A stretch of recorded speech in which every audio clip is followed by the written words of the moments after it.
ഡ്രോണുകളെ കുറിച്ച് കേട്ടിട്ടില്ലേ?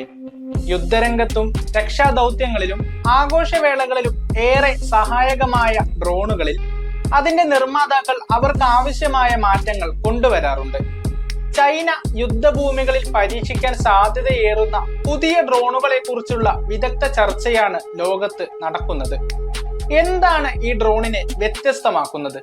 അറിയാം ട്രൂവിഷൻ ഇൻഫോ സ്റ്റോറിയിലൂടെ.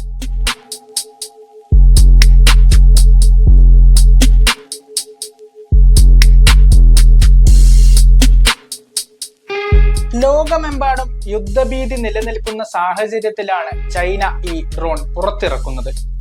അത്യാധുനിക ആയുധങ്ങൾ വികസിപ്പിക്കുന്നതിൽ മുൻപേ പേരുകേട്ട ചൈന സൈന്യത്തെ ശക്തിപ്പെടുത്താൻ വികസിപ്പിച്ചെടുത്ത ഒരു ഡ്രോണാണ് ഇപ്പോൾ ലോകമെമ്പാടും ചർച്ച ചെയ്യപ്പെടുന്നത്. ഒരു കൊതുകിന്റെ വലിപ്പമാണ് ഈ ഡ്രോണിനുള്ളത്. ഈ മൈക്രോ ഡ്രോൺ വിജയകരമായി പരീക്ഷിച്ചുവെന്നും ഉടൻ ചൈനീസ് സൈന്യത്തിന്റെ ഭാഗമായി ഈ ഡ്രോൺ മാറുമെന്നും റിപ്പോർട്ടുകൾ വ്യക്തമാക്കുന്നു. ചൈനയിലെ ഹുനാൻ പ്രവിശ്യയിലുള്ള നാഷണൽ യൂണിവേഴ്സിറ്റി ഓഫ് ഡിഫൻസ് ടെക്നോളജിയിലെ ഒരു റോബോട്ടിക്സ് ലബോറട്ടറിയാണ് ഈ മൈക്രോ ഡ്രോൺ വികസിപ്പിച്ചെടുത്തത്. സൈനിക പ്രതിരോധ രംഗത്തും ഒപ്പം മറ്റ് ആവശ്യങ്ങൾക്കും ഉപയോഗിക്കാവുന്ന ചെറുതും ഒതുക്കമുള്ളതുമായ ഡ്രോണുകളാണ് മൈക്രോ ഡ്രോണുകൾ. സൈന്യം സമൂഹ മാധ്യമമായ എക്സിൽ പങ്കുവച്ച വീഡിയോയിൽ 2 ചെറിയ ചിറകുകളുള്ള ഒരു ആകാശ വാഹനത്തെയാണ് കാണിക്കുന്നത്. 2 ചിറകുകളും ഒരു ക്യാമറയും ബാറ്ററിയും ഒപ്പം ഒരു ആന്റിനയും ഈ ഡ്രോണിനുണ്ട്. ഡ്രോണിലെ 2 ചിറകുകളും മെഷീനുമായി ബന്ധിപ്പിച്ചിട്ടുമുണ്ട്. ഒപ്പം മനുഷ്യന്റെ തലമുടിക്ക് സമാനമായ 3 കാലുകളും ഇതിൽ ഉൾപ്പെടുന്നു.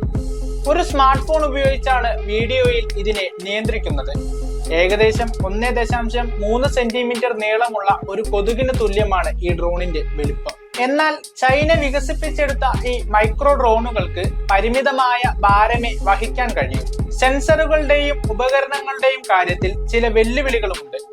ബാറ്ററികൾ ചെറുതായതിനാൽ സാധാരണയായി അവയ്ക്ക് ഫ്ലൈയിങ് ഫോഴ്സ് അഥവാ പറക്കൽ സമയം വളരെ കുറവാണ്.